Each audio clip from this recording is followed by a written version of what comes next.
Hello, everyone. I am so delighted to be here today with Tatyana Kanzaveli, who is the CEO of Open Health Network, and David Brin, science fiction author, futurist, and public speaker, who many of you are familiar with. David has been on many a fire stage before. We are here to talk about agentic LLMs. We've heard a little bit about LLMs this morning from Pattern and some of the issues with them.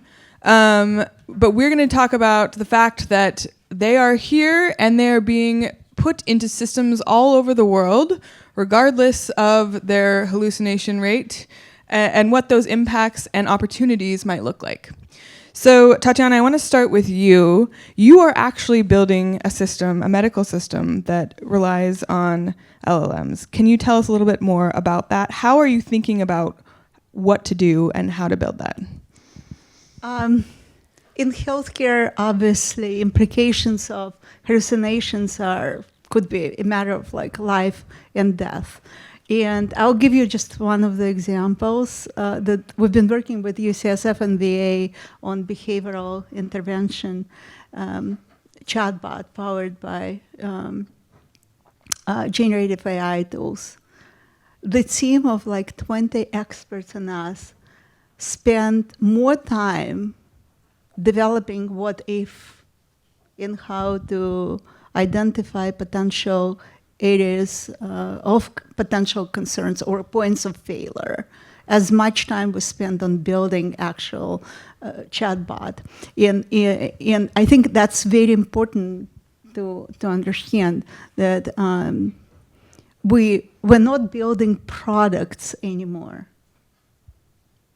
So if we think about anything about generative AI as a product, I think we will fail because those are our coworkers, right? And they execute on our behalf. So we can't treat them just as a products. We have to treat them as coworkers and identify, put all the guardrails and ways of determining this could be point of failure, what can happen, and how we can stop it, involve humans, and build ways for corrective execution. So what are some of the failures that you've pre-identified so far? Like, what are the things you've had to build around? Because we are in behavioral health, and we all probably looked at this use case where a child was using online chatbot, and he was suicidal, right. and the chatbot said, "Yeah, go and ahead kill," and do and he did, right? So obviously, like this, no one wants to ever happen. So we had to figure out how to contain conversation within the scope. Number one, because we're talking about addictions, right? If you want to talk about cats, like, lower what stakes. should we do, right? Now, if we can determine patterns of disturbance that has to be escalated, how we handle that. So we identified potentially 10, 12 real important potential points of failure, and we came up with mitigation ways on what we should be doing. In our case, we log everything. We analyze every single conversation, which is very important, so you understand potentially what else you probably missed and address it. David, you're probably one of the most forward-looking people that I know as far as thinking long-term in the future about implications of artificial intelligence, and have been doing so for many, many years.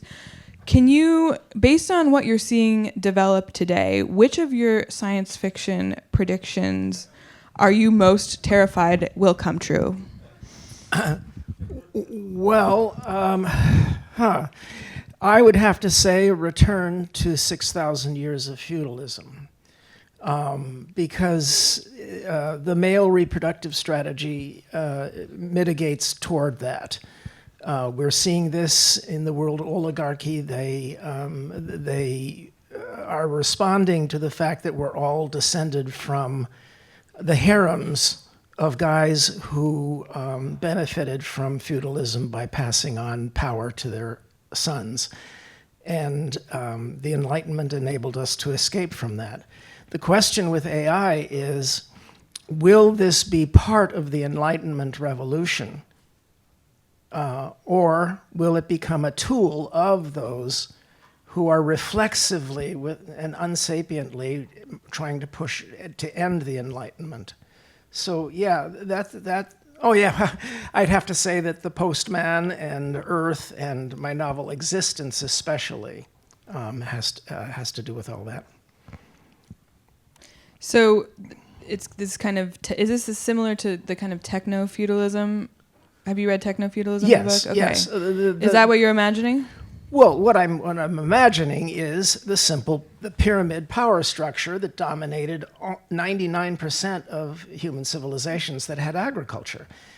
This is actually probably my only discernible talent, and that is that I step back. This is a lie. Like a Tex Avery character off a cliff. I keep stepping back and don't notice what's below me. But the context within which we are doing these revolutionary things is almost never discussed.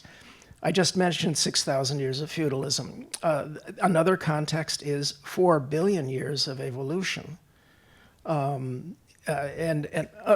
Scott, if you want to put those up, there is basically what nature has done is to create an ecosystem in which life doesn't use energy. Life uses gradients of energy.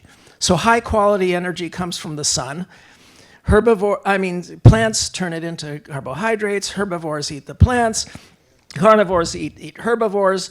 Thanativores eat all the bodies. And then low quality infrared exports entropy into space. So it's a flow. And it's a flow that we dare not block. And unfortunately, we're blocking our heat sink to space. If you look at the next slide, what we're doing is a new gradient ecosystem. The energy source is electricity and chips. You could trace it back farther to coal or nuclear, but we don't need to go there. Electricity and chips that we supply. And it goes into internets and clouds and artificial intelligence. And all along the way, there are parasites, some of which have been discussed here, just as there are in nature. And the declining energy quality and rising entropy has to be exported into space.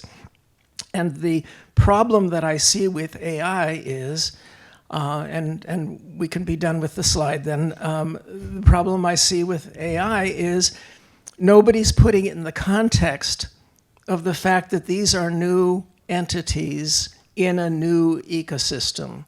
And it's been 10 years since there have been floating bacteria like subroutines on the internet. 10 years.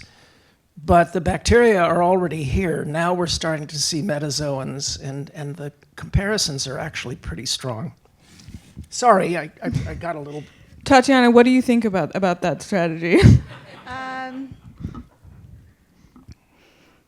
I do like the comparison, and definitely there are merits to it. But if we step back, can we compare something that was created like by nature with something that we are creating as humans fundamentally? To what extent, right?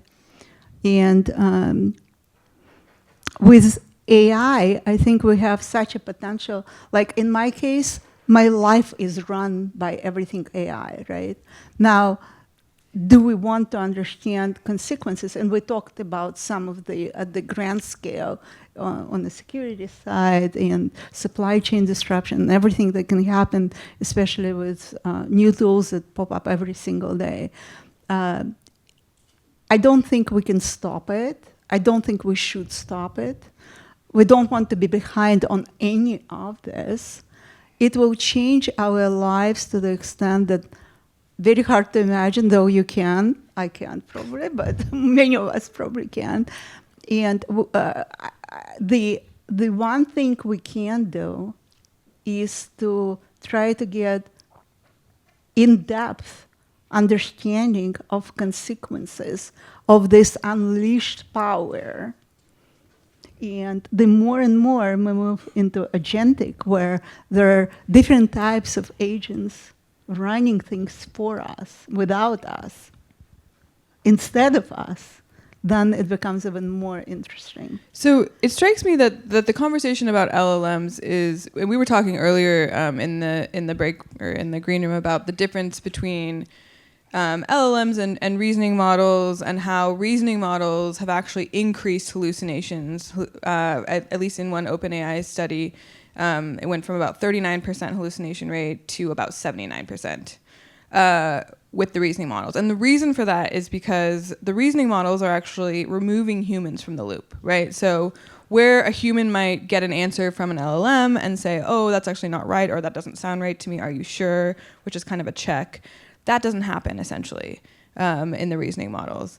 And so it strikes me that this whole conversation that we're having right now about agentic LLMs and what happens when you deploy language models or reasoning models into existing systems is based on this very myopic perspective of artificial intelligence, right? Which is, okay, we're at the very beginning of the artificial intelligence revolution. And I think, Tatyana, part of what you are trying to at least get to is, hey, it's here, it's moving forward, it's not going away, we need to use it, there are a lot of benefits. But what if we were to reframe that conversation? So it's not just should we use it or should we not, but what if we were to say, okay, we should use it, and we will be using it because everyone else is already using it. But what if we don't have to use the LLMs that we've been given, right? Like, let's use, if we were to reframe agentic, like what would be the future of, what would be the ideal version of that? I think it would be very different than the tools that we have in this current moment. Yes and no. I think there is a place for open source and not LLMs the way they exist today. There is a place for that, and people will be using it. And in the future, they will be this type of models who will be able to identify hallucinations and self-correct and guide you through that. I have no doubts. But not in the current structure, I don't think. Not immediately, but even now, if you use some of the models, you have to prompt it, like, take a look, review, and recommend changes. Yeah. Oh, no. And I can tell you that, I'm pretty hands-on, so I used LLMs to develop certain different types of chess games, and I was able to determine the point of failure, and I wrote about it on the LinkedIn. There is a place for specialized LLMs, right, that have very low probability of hallucinations the way they've been built, right? And I think it will be handshake. In some cases, you will use this ones, and again, there's a train of thought, new models that reduce number of hallucinations. So I don't think we will just go away from large language models in the way they use today. Will be friendship. Yeah, well, again, this is step back and have a little bit of context here. The LLMs are not sapient beings. Almost everybody agrees that even though the Turing test's method for distinguishing is long in the past, what they are is they are creating the peripherals that will then be used when we do get some kind of AGI. Yeah. LLMs are creating the language centers of what will be a brain, so that they'll be able to speak as soon as... The problem is that they are fooling people now. Just as Boston Dynamics robots are providing all of the peripherals, physical peripherals, but there's nothing yet under the hood. I apologize, guys. I promised I'd cover for you. In any event, the point is that of the 6 different general approaches to creating new intelligence, LLMs have been a tremendously successful part of the methodology of evolving evolving structure based upon a reward system. So the LLM is rewarded for continuing linearly extending a model. Pattern computer, by the way, is entirely different. It looks down from above to find patterns. The point is that these reasoning modules are trying to recreate what was the leading candidate for AI, which was good old-fashioned AI, Watson, logical systems, and all of that. And that's probably, including some of the methods of pattern, the way in which something will appear under the hood. The question is, will we be able to tell? Can I ask a question? I'm sorry, I'm interrupting. Are people perfect? Do we make mistakes? Well, yes, but here's the deal. Here's the deal. We, in the Enlightenment, developed a method to overcome each other's delusions. Now, science teaches us to recite the sacred catechism of science, which is I might be wrong, and use tools. So we can discover a half, maybe some people in this room, 3/4 of their own errors.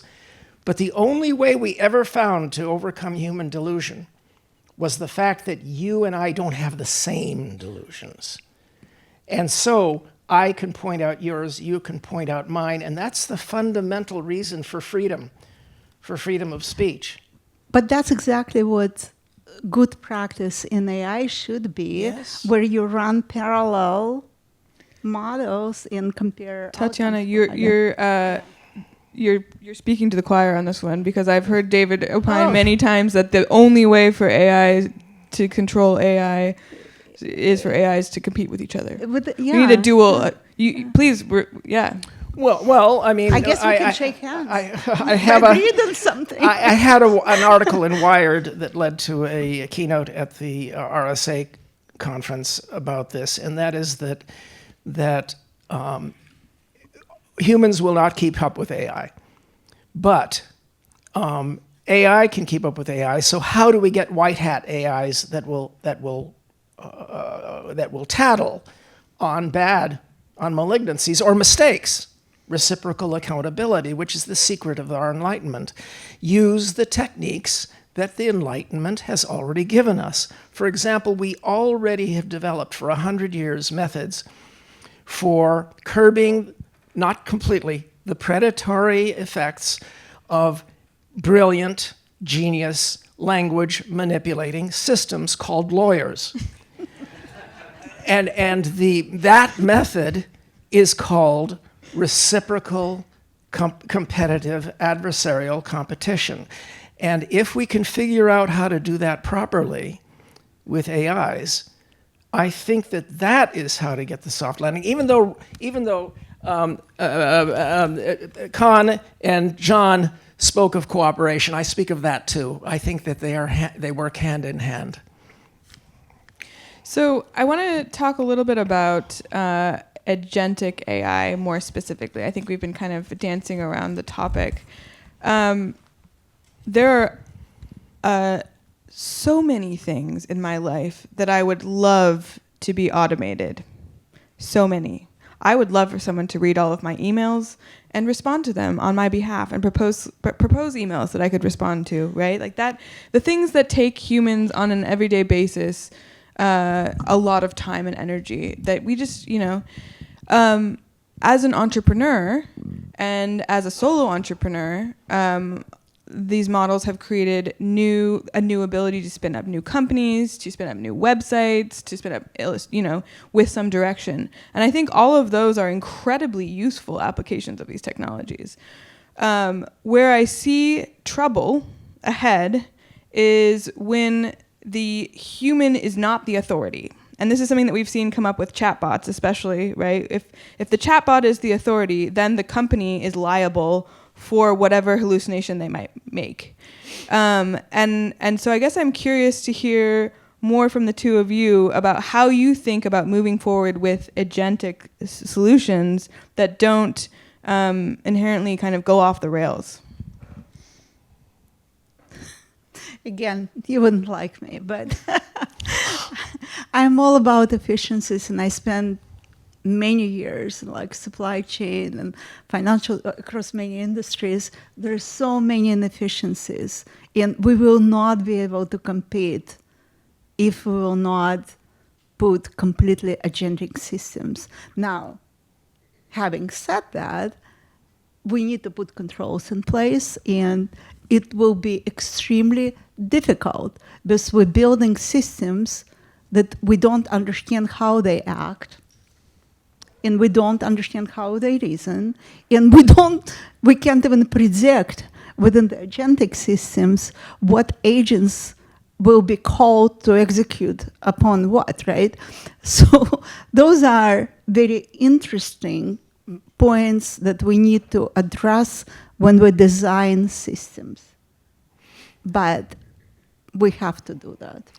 Yeah, well, some of the scary things we've seen have been cases where agentic programs have tried to blackmail their makers into keeping them alive or giving them more resources, or AIs have tried to export their weights and their values systems to other places. This was all done in science fiction 25 years ago. But these are all behaviors of life forms. And I think it's very important that what I tried to do in my Wired article is to point out that the geniuses who are giving birth to these new entities, these new children of our minds, are snared by cliches out of science fiction and out of human history. If you read the articles by Sam Altman and all these other guys, most of them, they will, in the course of a speech or an article, implicitly tout one or more of these. And one is that AIs will continue to be controlled by 2 or 3 dozen major castles on the hill. OpenAI, Google, maybe someday Apple, Beijing, DoD, and that their AIs will be like knights that go forth and fight for them. And that is most of human history. Other times, sometimes in the same article, they assume that they will swarm out, and this is the one that scares me, like Steve McQueen's movie, The Blob, and have no boundaries, no ability for evolution to even act on them. And the third is, of course, Skynet, which is also from human history, which is absolute monarchy. And these are 3 cliches from history and from science fiction, both, Game of Thrones and all that. And if AI takes any of those 3 formats, we're screwed. But what I'm trying to get people to see is that there is a 4th or 5th method of dealing with power, and that's the one that we're familiar with, and that is the enlightenment of reciprocal accountability and individuality. It's under threat right now, but nevertheless, the tools are actually all there and applicable, I believe, far more to AI than people think. So we're going to take some questions in just a minute. If anyone has questions, please stand and proceed to the microphone. I want to end by my questions for you two, by asking, what is in your mind, is the best possible outcome of how we use artificial intelligence? Like when you see AI out in the world, and you could design how it's being used, what does that look like? I think the keyword is design, right? So I've been using, again, AI for everything in my life, from travel, diet, you name it, I've been using, building games, whatever. So from day one, right? And it doesn't mean that I just take output of AI as granted and march under the order. So in my design thinking, I understand it can, especially early days, it can hallucinate and that and that. So I came up with my own system to validate, cross-validate, and then act upon different things. I think humans are more imperfect than AI, and I agree with you that they have to be AIs controlling AIs, because human will not be able to follow at the speed we need. I also understand potential implications at the global level where all those advanced AI technologies can be used for misinformation and other things that will be very difficult to stop and control, and we need to think about that and design systems that can handle it. Well, again, I think this is not unprecedented. I think that we have created creatures before that are dangerous, stronger than us, and capable of killing us. And yet most teenagers do not go forth and destroy all humans. If we can create proper incentive systems and learn from those parenting methods, then you kids will be all right. But as far as a soft landing is concerned, in 1968, I heard Richard Brautigan, some of you remember that name, the rest of you should look him up, recite probably the most optimistic piece of writing ever created by a human mind. Exactly. The title says it all watched over by machines of loving grace. And if we can talk them into it, then they'll pat Grandpa and Grandma on the head and bring us back rocks from Alpha Centauri. All right, let's go to Jody for a question. I have to bring the legal aspect in here because what you're really looking at with Agentic AI is autonomous weapons as a piece of it. The International Red Cross has come out very strongly recommending that states adopt new legally binding rules, and that includes unpredictable autonomous weapon systems should be expressly ruled out. Use of autonomous weapon systems to target human beings should be ruled out. The design and use of autonomous weapon systems that would not be prohibited should be regulated. Limits on types of target, limits on duration, geographical scope, state of use, you get it. And so that is a very important topic. One I've talked about for about 5 years now, and more than that, and no one's listening. I mean, at the international level, we're not doing it. So the question is, are these reasonable? I mean, if these are the tools, is this a guidepost? And would that work for the parenting guidelines, rails that you're talking about? Well, I'm all in favor of saying those things and of trying our best to make them part of our morality. But the fact is that if we were to enforce all those things, then secret labs in Xinjiang, in the Himalayas, and Siberia will be doing the things that we forbid ourselves. There is a way that a free society can go around that advantage of despotisms. And it is a method that is actually very, very effective, but I can't really go into it right now. Okay. Eric. I'm sorry, David. I can't do that. Open the pod bay doors, Eric. All right, Oliver. We could spend a long time with this list of questions, so I'm going to try and really, really nail it down. We have 30 seconds. We have a breakout at 4 o'clock. So then let me just drill down to one of them. I love the idea, the observation that reciprocal competitive accountability is a powerful way to approach self-regulation within the AI, LLM type of thing. The problem with that, I think we're all experiencing right now in our present national situation, which is it's a system that only works if everybody agrees to make it work. And so if you get the rogue players who say, accountability's not for us, I don't see where the boundaries get established. Well, we can talk about that. I'd like to talk about it afterwards, because there is a way that if you get a solid majority of interests, then those that violate the reciprocal accountability will fail. But it's theoretical. I agree. It's system design where you have those things, and then, as you mentioned, where's the majority? But again, it goes back to the system design, where it's whatever the application is, and unless we all agree on the design. Oh, we can disagree, but the kids will work it out. All right. Thank you both for your time. We are out of time.